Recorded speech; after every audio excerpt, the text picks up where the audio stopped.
Olá, pessoal! Para hoje a gente vai estudar, então, estatística e probabilidade.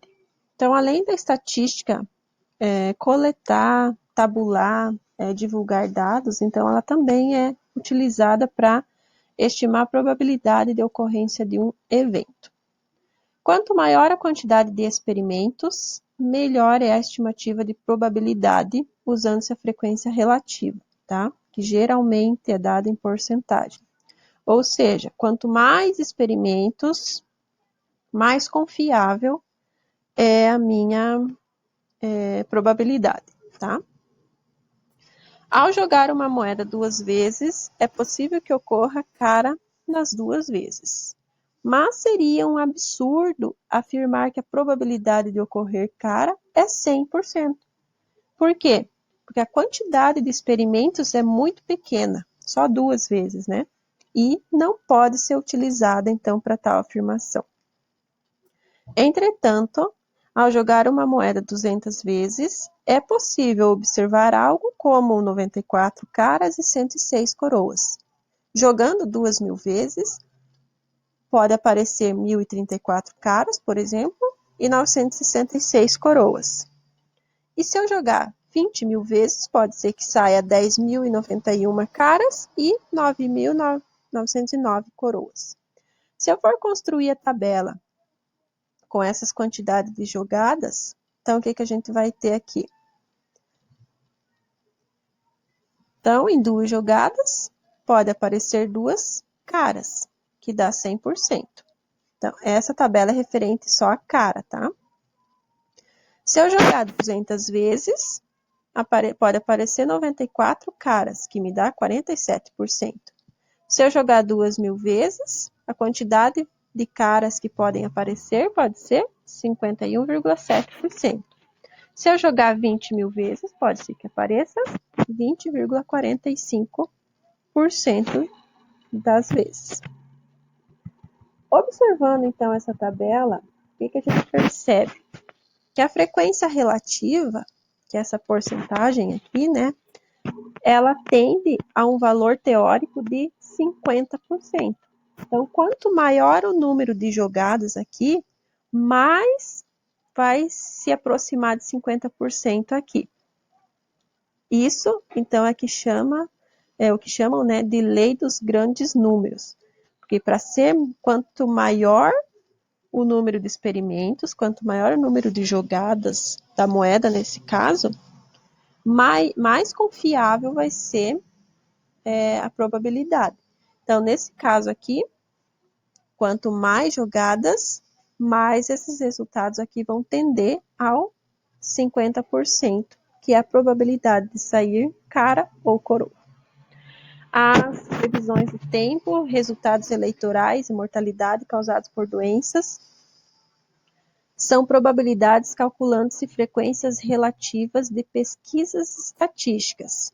Então, quanto maior for as pessoas, no caso, entrevistadas, pesquisadas, mais confiável vai ser o resultado, tá?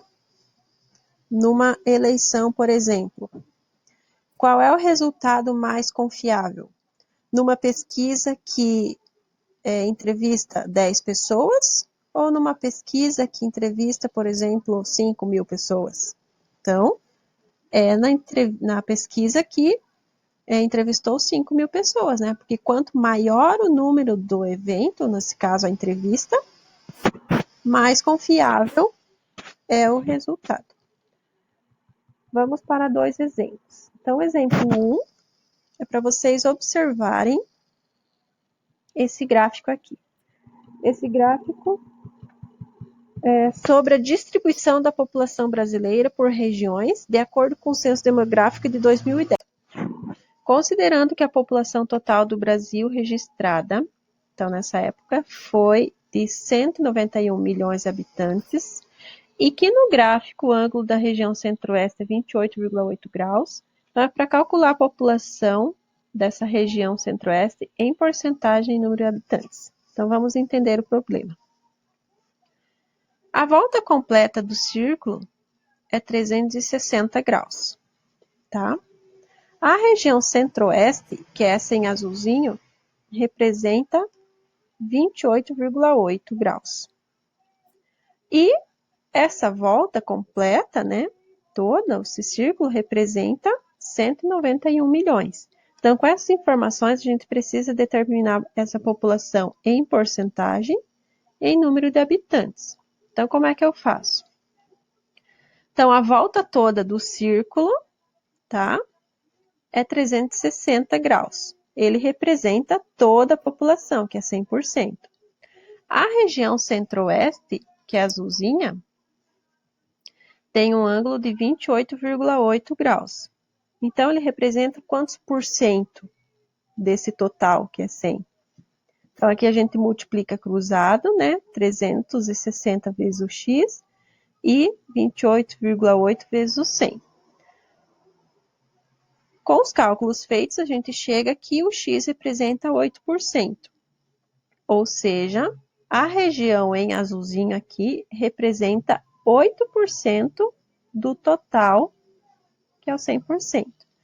Mas 8% de 191 milhões vai dar quanto? Para a gente determinar o número de habitantes. A porcentagem, então, a gente já achou, né? Que é 8%.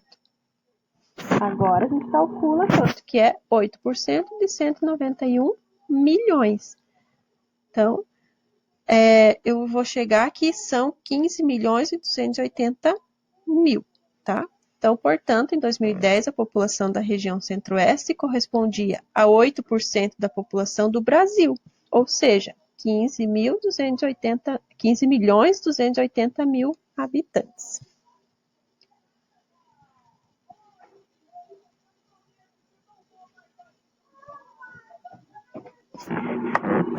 Exemplo 2. Um dado foi lançado 1.200 vezes, obtendo-se o seguinte resultado. Então, aqui eu tenho o número das faces e aqui eu tenho a quantidade de vezes que cada uma dessas faces virou. Na letra A, pede-se para fazer uma tabela de frequência relativa expressando os resultados em porcentagem. Para mim fazer em porcentagem, como que eu tenho que proceder? Eu pego o número de vezes que a face virou, divido pelo total, que é 1.200. Aí o resultado que der, multiplica por 100. Então, vai me dar a porcentagem. Então, eu fiz esse cálculo para cada uma das 6 faces, tá?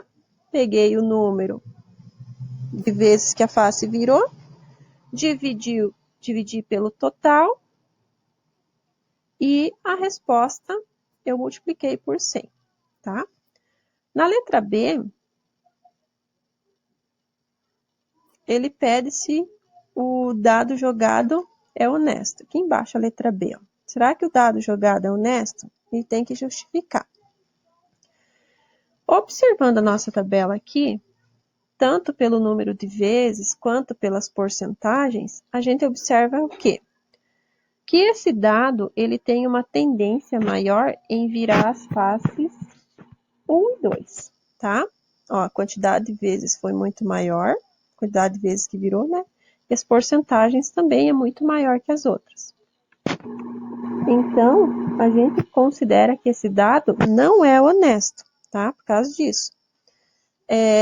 Porque em 1.200 vezes, para um dado honesto, o que se espera é que cada uma das faces vire em torno de 200 vezes, o que não ocorreu aqui, tá? Então, respondendo a questão B ali, a gente não considera o dado honesto.